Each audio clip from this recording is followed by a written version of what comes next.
Edge and Beth Phoenix defeated Judgment Day, Finn Balor and Rhea Ripley, with the great Dominic Mysterio at their side. Um, of course, everybody online saw the Shatter Machine at the end. I guess before we talk about the match, there might be a story or two to tell. Uh, yeah. I mean, Adam's been off for a little while, and he just asked me if I would, work with him and help him get back into ring shape. So I did.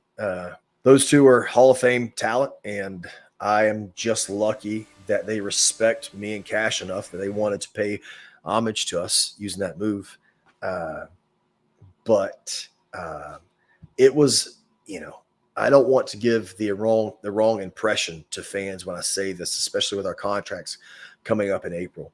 But hearing the name Shatter Machine, my wife, like when I watched it and I saw it for the first time, that the Shatter Machine and those guys hit it, and Yeah. heard Michael Cole call it.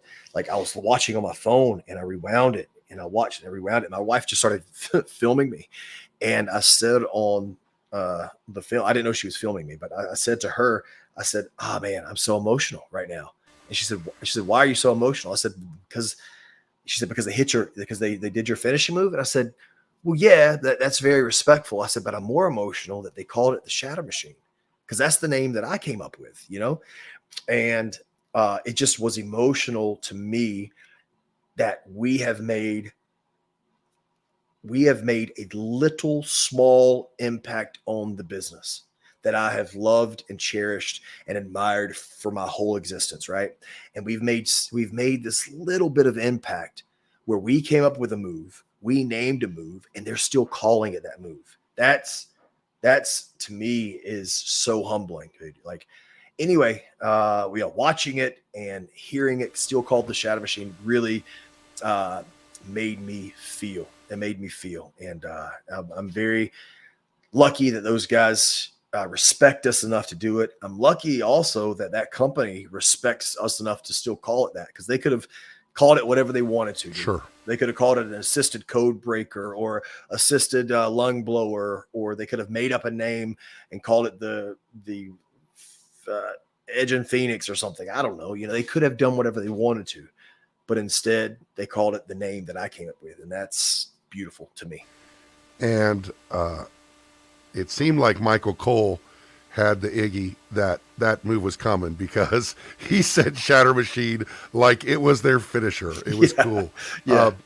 So when I said you might have a story or two to tell, you told a different story than I thought.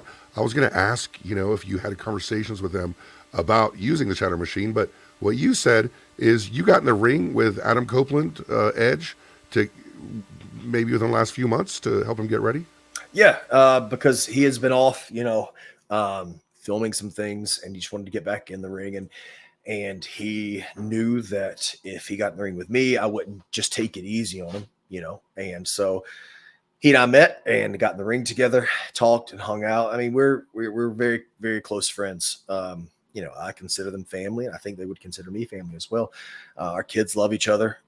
um, the first time that we got together to help Adam get ready, I brought Finley and he brought his two kids, and they just played for Oh, 2 hours. that's great. But yeah, I got to hang out with him, and his schedule is so hectic with the filming and now with WWE that it's really hard to catch him. I've been off for the whole month, so my lazy ass has been doing nothing but sitting at home. But yeah, I am just fortunate and blessed that we have the respect of them for them to use that, and we have the respect of obviously Hunter and the guys in charge there to allow them to use that move and to call it that name. So, And you're not giving away whether or not it was a conversation you guys had about using it. Did he say, "Is it cool if we use this move," or was that a surprise? it was a surprise. It was legit a surprise. We had some conversations, and I jokingly said, "You guys should pull out the Shatter Machine." And You be careful what you say, dude. yeah, and Adam said, "Well, we kind of had an idea to maybe use it." And I said, "Don't tell me anything more." I said, "If you guys want help practicing it, let me know. I'll come help you." They didn't ask for help practicing the move, so I just didn't think they were going to do it. But they did it and pulled it off flawlessly, dude. Yeah, the odds were against, especially when you consider the name and you consider, you guys and everything else. Very cool. The match itself was, these intergender matches in WWE where it's always man versus man and woman versus woman. Sometimes there's some crisscrossing that happens. This match had a lot of great moments in it. What did you think, though, of young Dominic Mysterio, the most hated man in all of wrestling? Just the first awesome, time. right? This is the first time I've seen him. Like, no, maybe I saw him. I think I saw him at Royal Rumble when Adam came back too. But yeah, the people don't like him, huh? He's like, but he plays the role perfectly. Again, someone who's not scared to play that chicken shit role. A lot of heels are. They want to be tough or look cool. But he doesn't. He doesn't care. I also thought it was very funny that he and Rhea were kind of like almost not to a disgusting point of dominatrix, but she was definitely the head of the household. I thought that was great. He's got a shirt now that said, who's your mommy? I saw that. I think actually Vicky Guerrero told me that. She told me that at TV's because he's had the shirt out for a little while, right? Right. Yeah. Okay. Yeah. Yes. Yeah, so she was very happy about that.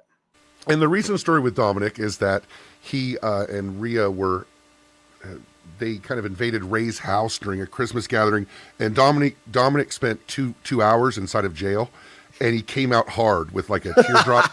Like a teardrop tattoo and the whole thing. And he's like, you don't know what it's like in a big house, man. You don't know what it's like. And it's even better, dude. Isn't it great? I hope to God Road Dogg didn't come up with that because I love that. It's so good. What'd you think about the match?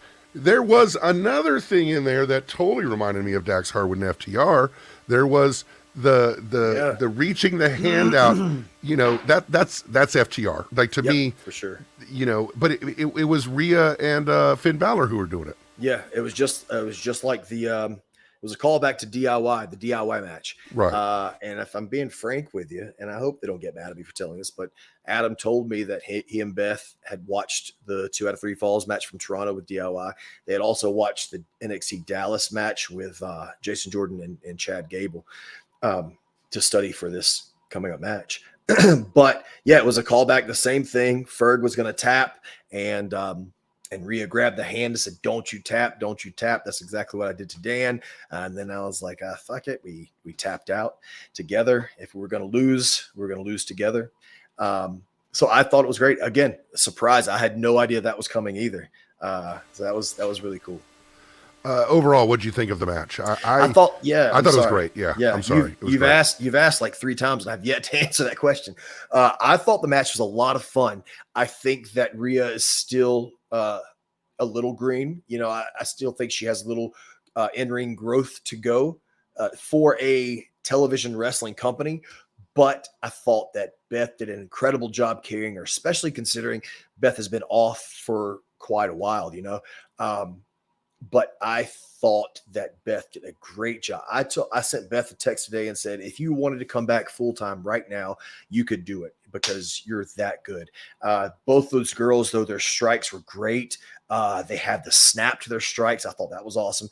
I thought it was a fun match, and that's what the match was meant to be. But also Ferg and Edge were so selfless in that match. If you go back and watch it, they were so selfless in the match. They took themselves out of the match and let the story and the action and the drama build around those 2 girls and Dominic too. So again, talking about being selfless and secure, Ferg and Adam, so secure in their work, so secure in who they are, they let these other entities shine because they knew they're already stars, They let them powerbomb them. Yes, yeah, I know. Yeah. Double power bomb, but they let the girls get the shine and Dominic too, and that's those are pros. Well, and Finn Balor is. I never thought I would say this, which I guess I should have because I'd seen his New Japan stuff. What a great bad guy! Maybe because he's such a good-looking guy, I never thought it was going to happen in the States. What a great bad guy, dude! Great antagonist.